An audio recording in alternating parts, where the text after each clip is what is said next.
I grew up in this house. To anyone else, it might just look like a regular suburban home, tucked away in a neighborhood with manicured lawns and carefully painted shutters. But to me, it was more than a house. It was history. It was the place where my great-grandfather laid the first bricks by hand.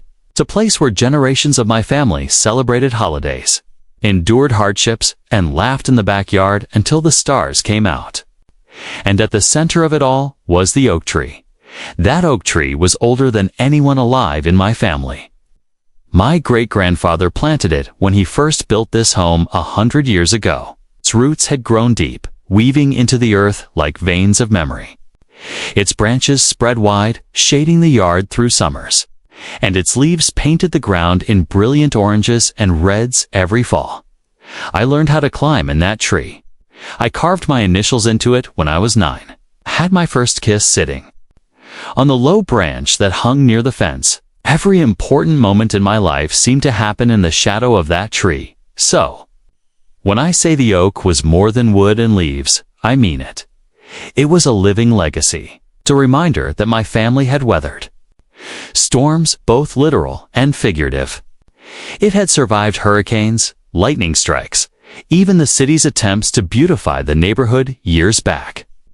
That tree was unshakable, or at least, I thought it was. Everything changed the day Karen became president of the HOA. Karen was the type of woman who thrived on control. She was sharp, impeccably dressed, and always seemed to be peering over her glasses as if she was silently judging you. Her lawn was perfect grass cut to regulation height, flowers arranged by color, and holiday decorations timed like clockwork. Some people admired her dedication. Others, like me, knew better. Karen didn't care about community. She cared about power. At first, I didn't think much of it. HOA elections were always a bit of a spectacle, and Karen campaigned like she was running for governor. Flyers, door-to-door speeches, promises about improving the neighborhood image. Stayed out of it. I paid my dues, kept my property in good shape, and figured I wouldn't be on her radar. I was wrong.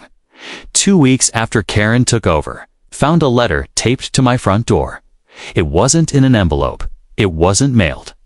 It was taped like a message left on a locker in middle school. I pulled it down, unfolded it, and read the words that made my stomach turn.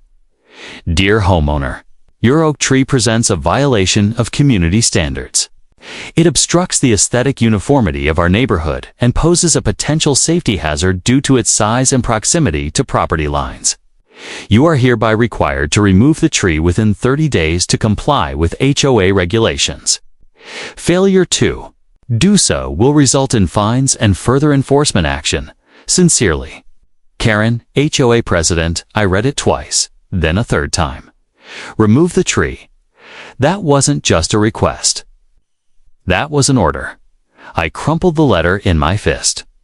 My family's oak tree wasn't just some aesthetic obstruction. It was history. It was the heart of this property. There was no chance in hell I was cutting it down because some power-hungry neighbor decided it didn't fit her vision of the neighborhood. The next day, I went straight to the HOA office. Karen sat at the head of a long table, her glasses perched. On her nose, a smug smile already forming when she saw me. "Ah, Mr. Thompson," she said, pretending to flip through some papers. "I assume you received our notice." I shot back. "That tree's been here longer than this neighborhood. Longer than this HOA. Probably longer than you've been alive. There's no way I'm cutting it down." Karen tilted her head as if she were speaking to a stubborn child. "I understand it has sentimental value, but the HOA has rules. Uniformity is important. We can't allow one property to stand out in a way that disrupts the community image. Besides, a tree that size could fall in a storm. It's a liability." I clenched my jaw. It's not a liability. I have arborist reports from last year confirming it's perfectly healthy. And as for uniformity, that's nonsense. You can't dictate nature. her smile vanished. She leaned forward, her voice sharp. You have 30 days. After that, the HOA will take action. Do you understand? I left the office, fuming. My blood boiled all night. 30 days. No, I wasn't cutting it down in 30 years. At first, I thought maybe I could reason with her. Maybe it was all a misunderstanding. But the next morning, a bright yellow violation notice was staked into my front yard for everyone to see. Tree. Removal required, it read in bold letters. My neighbors saw it, and whispers started spreading. Some came by quietly, offering sympathy. It's ridiculous. Mrs. Green from across the street told me that oak's beautiful. Part of this neighborhood's charm. Others avoided me, probably afraid of getting on Karen's bad side. But then came the fines. $50 the first week, $100 the next. By the end of the month, Karen had stacked nearly $600 in so-called violation fees against me, and she wasn't slowing down. The final straw came when I caught 2 men landscapers hired by the HOA on my property. Measuring the base of the oak tree, I stormed outside. What the hell do you think you're doing? One of them glanced at me nervously. Just here on HOA orders, sir. Scheduled for removal next week. Like hell you are, I snapped. Get off my property before I call the police. They left, but the message was clear. Karen wasn't bluffing. She was coming after my tree. That night, I sat under the oak, the cool bark against my back, staring up at its branches, reaching into the night sky.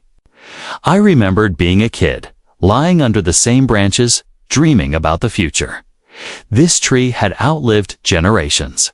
And now some HOA president thought she could erase it with the stroke of a pen. I made a decision right then and there. I wasn't just going to fight back. I was going to win. And if Karen thought she could bully me, she was about to learn that this Triand, the man protecting, it wasn't going anywhere. The next morning, I woke up to another notice stuffed in my mailbox. This one wasn't just a fine, it was a formal letter of intent. Karen and her board had voted unanimously to place a lien on my property if I didn't comply with their demand. To remove the oak, I stood at the end of my driveway reading that letter, my fists trembling. My neighbors passed by, some pretending not to see, others offering quick glances of pity. Karen, meanwhile, strolled down the sidewalk in her jogging outfit, sipping a protein shake like nothing in the world could touch her. She slowed just enough to smirk at me. "Good morning," she said, her voice dripping with sarcasm. "Lovely day, isn't it? Shame about that tree." I wanted to shout, but I bit my tongue. Losing my cool in public would only give her more power. Instead, I tucked the letter into my pocket and walked back inside. That's when I decided I needed backup. The first call I made was to my cousin, Brian. He's an attorney, mostly deals with contracts and small business disputes. But if there's one thing I know about Brian, it's that he loves a fight. I explained the situation, reading him every word of Karen's letter. He listened in silence, then finally said, "You've got a case. A strong one." "What do you mean?" I asked. He chuckled. "First of all, an HOA can't just override property rights that existed before the HOA was even formed. That tree predates them by decades. Second, if the tree isn't posing an actual hazard, they can't force you to remove it. Arborist reports are gold here. And third, key paused for effect. Karen's little threats, they border on harassment. If she actually tries to put a lien on your property without legal grounds, that's a huge problem for her and the HOA. For the first time in weeks, I felt hope. Brian agreed to take the case pro bono, family helping family, he said. His confidence lit a fire in me. I wasn't just standing up for myself anymore. I was standing up for every neighbor Karen had ever bullied into submission. The next step was gathering evidence. I dug through old boxes in the attic until I found what I was looking for, a black and white photograph of my great-grandfather standing beside the oak tree, freshly planted, with the house only halfway built behind him. The date written on the back, 1923. I also found old property deeds, some handwritten, some official, all confirming the land and everything on it was part of my family estate long before the HOA was ever conceived. Then I called an arborist. Not just any arborist, but one of the most respected experts in the county. He came out a week later, inspected the tree from roots to crown, and handed me a detailed report declaring it in excellent health with no signs of instability. I asked him to testify if needed, and he agreed. Meanwhile, Karen kept pushing. She escalated the fines to $200 a week. Brightly colored violation notices appeared on my lawn every other day, fluttering in the breeze like flags of humiliation. She even had the audacity to send a newsletter to the whole neighborhood, claiming my tree was a dangerous nuisance and accusing me of endangering property values. That one stung. I had always been proud of keeping my home in good condition. Now she was trying to turn my neighbors against me. But then something surprising happened. One evening, there was a knock at my door. I opened it to find two of my neighbors, John and Marissa, standing nervously on the porch. "Look," John said, shifting uncomfortably, "we don't want to get dragged into HOA drama, but we think what Karen's doing is wrong. That tree's part of this neighborhood. My kids climb it every fall. It's not hurting anyone." Marissa nodded. "She tried the same thing with us last year. Said our shutters were the wrong shade of blue. We repainted just to avoid trouble, but it never ends with her. She always needs someone to target." They weren't the only ones. Over the next few days, more neighbors quietly expressed their support. Some slipped letters into my mailbox. Others whispered encouragement when Karen wasn't around. It gave me strength, knowing I wasn't alone. Even if most people were too afraid to stand up publicly, then came the breaking point. One afternoon, I came home from work to find yellow caution tape strung across my yard. A construction truck sat idling at the curb, and 3 workers stood near the base of the oak with chainsaws. I ran across the lawn, shouting, "What are you doing? Get away from that tree." One of them stepped forward. "We have orders from the HOA President to remove this tree. Contracts already signed." My chest tightened. For a split second, I thought I might lose it right there. But instead, I pulled out my phone and hit record. "You're trespassing. This is private property. I've already notified legal counsel. If you cut one branch, you'll be liable." For damages, the workers looked at each other nervously. After a tense pause, their foreman muttered, "Shut it down."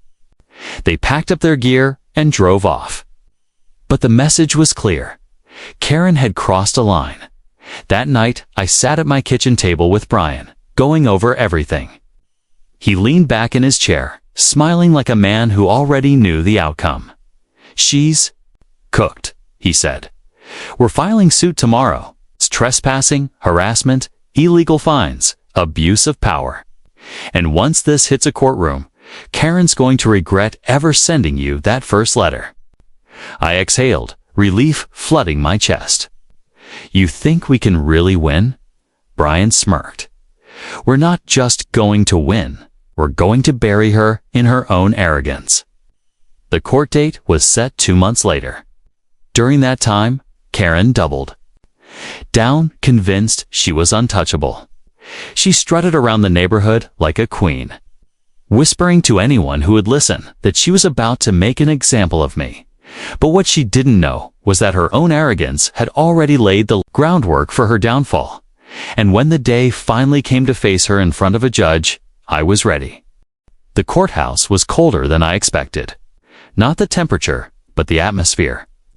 The walls were tall, the ceilings vaulted, and every footstep echoed like it carried the weight of judgment. I sat at the plaintiff's table beside my cousin.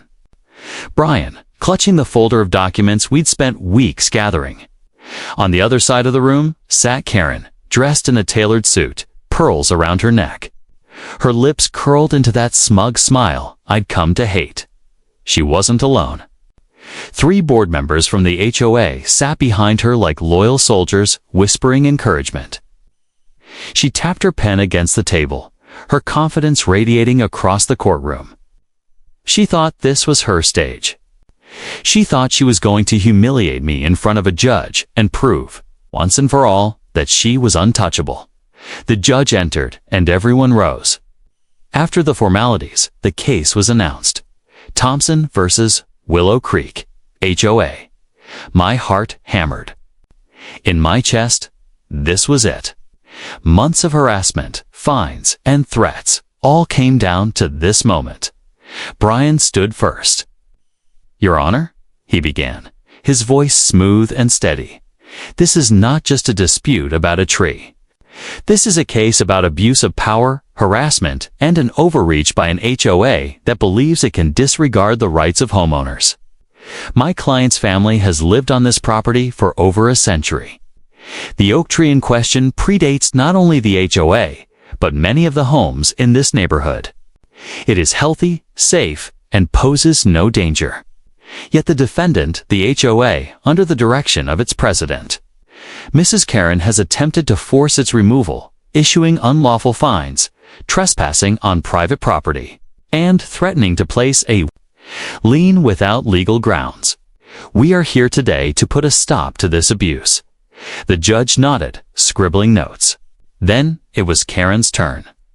She stood, adjusting her pearl necklace like she was about to deliver a TED Talk. "Your Honor," she said, her tone sharp but rehearsed. "This isn't about abuse of power.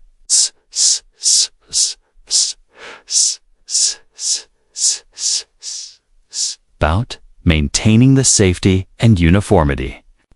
That tree is dangerously large. It obstructs sightlines. It could fall in a storm, and it lowers the property values of surrounding homes. As president of the HOA, 'tis my responsibility to enforce the rules fairly and equally. Mr. Thompson, while sentimental about his tree, is in violation of those rules." Her words dripped with confidence. She even threw me a glance, like she was daring me to argue. But I wasn't the one who had to argue. Brian was, and he came prepared. "Your Honor," Brian said, rising again, "I'd like to submit Exhibit A, the original deed of Mr. Thompson's property, dated 1923, including photographic evidence of the oak tree's planting. This proves the tree has been part of the property for a century long before the HOA existed." He handed the documents to the clerk, who passed them to the judge. Karen shifted uncomfortably in her seat. "Exhibit B," Brian continued, "is an independent arborist report conducted less than 2 months ago, certifying the tree is in excellent health and poses no risk of falling or damaging nearby structures." Another set of papers slid across the judge's bench. Karen's smile flickered, just slightly. "Exhibit C," Brian said, his voice firm, "is video evidence of HOA contractors trespassing on my client's property, attempting to remove the tree without his consent, despite repeated objections. This action alone constitutes unlawful trespass." The courtroom stirred as the judge watched the video on a small monitor. The sound of my voice shouting at the workers echoed faintly, followed by their hasty retreat. Karen's face flushed red, but Brian wasn't finished. And finally, Exhibit D, HOA Bylaws. Section 14, Paragraph 3, states explicitly that the HOA has no authority over trees or landscaping elements planted prior to the HOA's formation. The oak tree is, therefore, legally exempt from any such regulations. That was the nail in the coffin. Karen leaned over to whisper furiously with her board members, her composure slipping. The judge looked up, her expression unreadable. "Mrs. Karen, how do you respond to these exhibits?" Karen stood, her voice higher-pitched now. Your Honor, while those documents are interesting, the HOA must still consider safety and uniformity. That tree blocks the view from several homes, and Mrs. Karen, the judge interrupted, her tone sharp. I have an official arborist report stating the tree is safe. I have video evidence of your contractor's trespassing. I have bylaws that specifically exempt this tree from HOA authority. Unless you have concrete evidence to the contrary, I see no grounds for your demands. Karen sputtered, her confidence evaporating. But, property values, community image. The judge's eyes narrowed. Community image is not legal justification to trespass, levy unlawful fines, or demand the destruction of private property. Silence fell. 4. The first time, Karen had no words. The judge leaned back, then delivered her ruling. The court finds in favor of the plaintiff. Mr. Thompson, the HOA is ordered to cease all enforcement actions regarding the oak tree.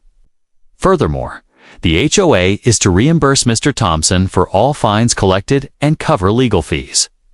Additionally, this court finds the attempted trespass and unauthorized removal highly concerning.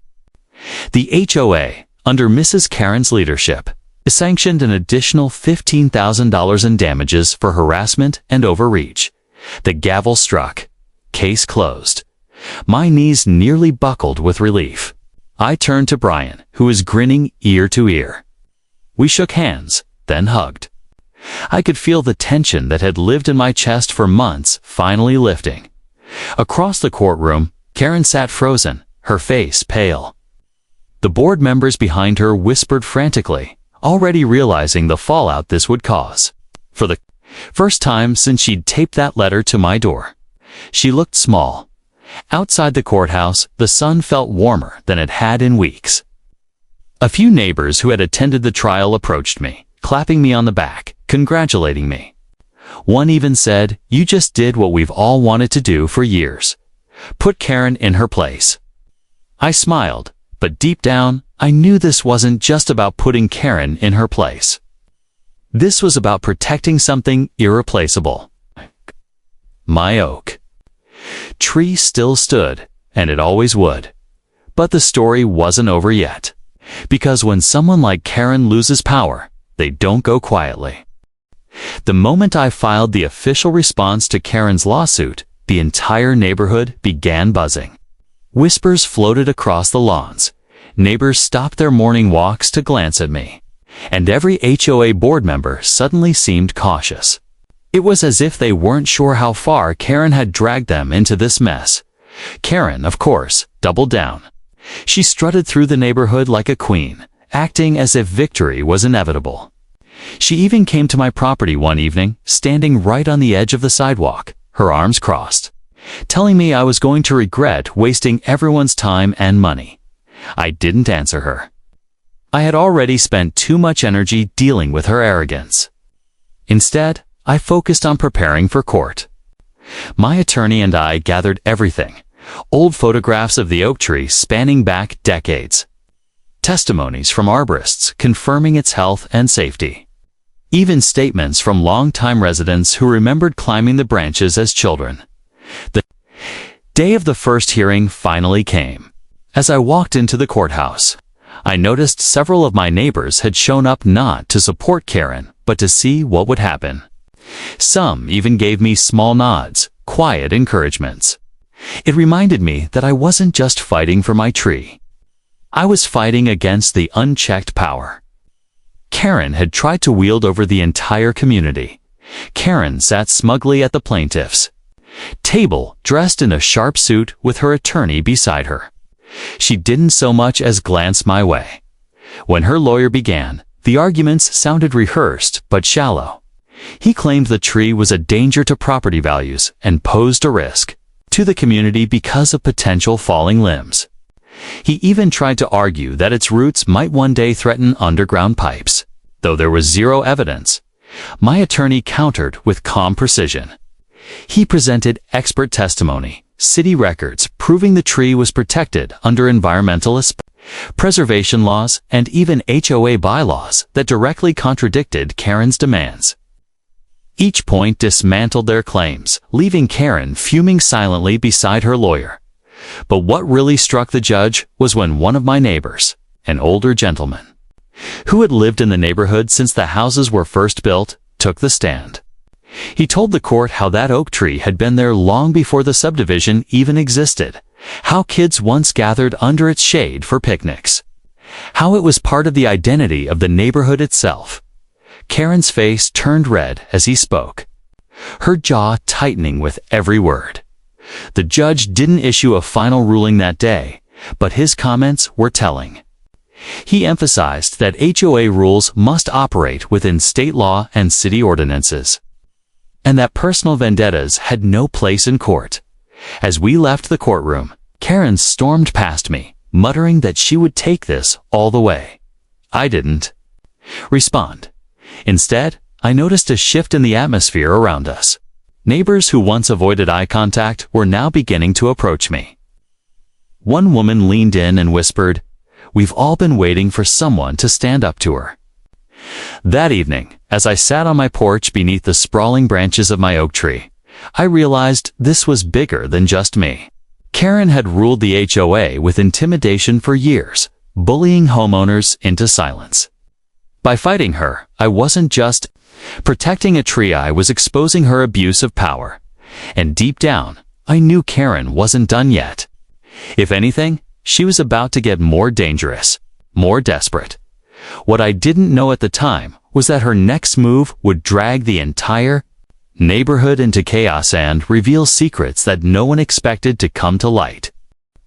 When the judge's gavel finally came down, declaring in no uncertain terms that the HOA had overstepped its bounds and ordering them to cover not just my legal fees, but also to pay damages for the stress, threats, and attempted fines they'd put me through, I felt an immense wave of relief wash over me.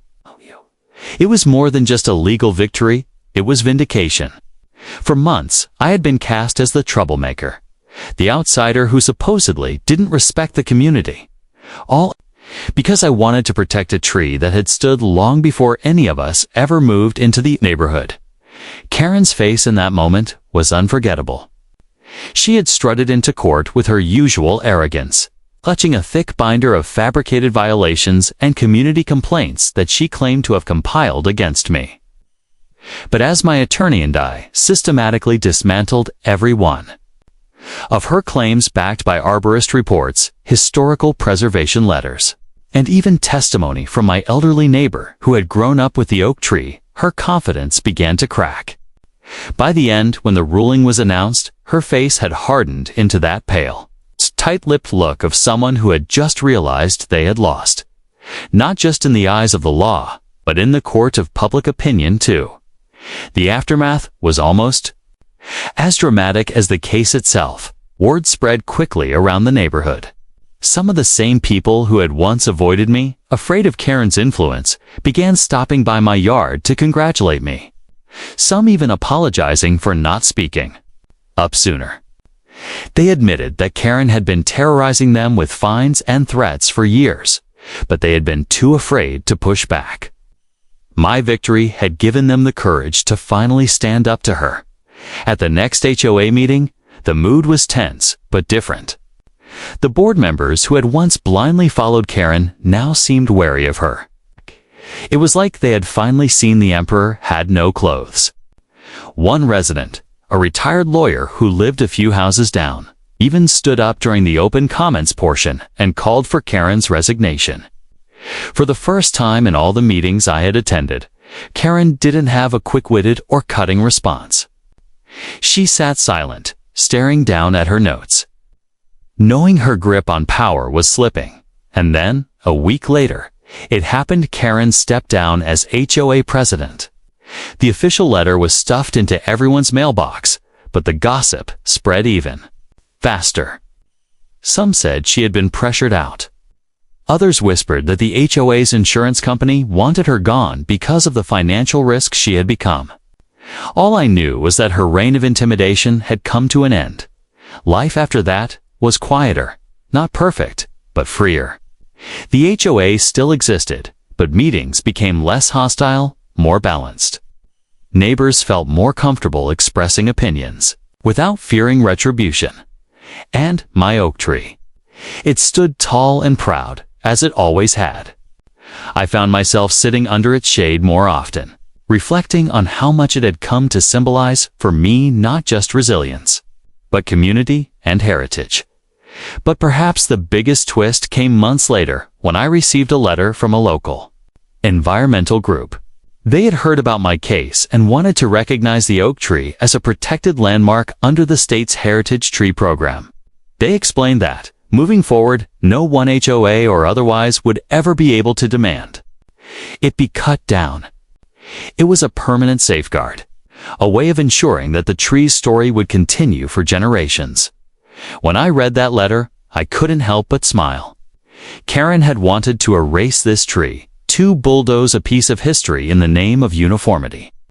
Instead, her obsession had only drawn more attention to it, elevating it into something untouchable, admired, and celebrated. In her quest to control the neighborhood, Tree had accidentally created a legacy that would outlast her, me, and everyone else living there. Looking back, the fight wasn't just about the oak tree. It was about standing up to bullies who misuse power, about knowing when to push back against rules that cross the line into tyranny. I realized that sometimes doing the right thing means being willing to be the person who doesn't go along to get along. It means being willing to be unpopular for a while, to risk isolation. Because the truth is worth it. As for Karen, the last I heard, she moved out of the neighborhood entirely. Some said she couldn't stand the embarrassment of losing. Others believed she was tired of no longer being in control. Either way, her departure was met with more relief than sadness. And me. I stayed right where I was, under the branches of that century-old oak, finally at peace in my own home. So that's my story. A story of how one stubborn homeowner, a determined tree, and a community tired of being pushed around stood up against the unreasonable demands of a power-hungry HOA president.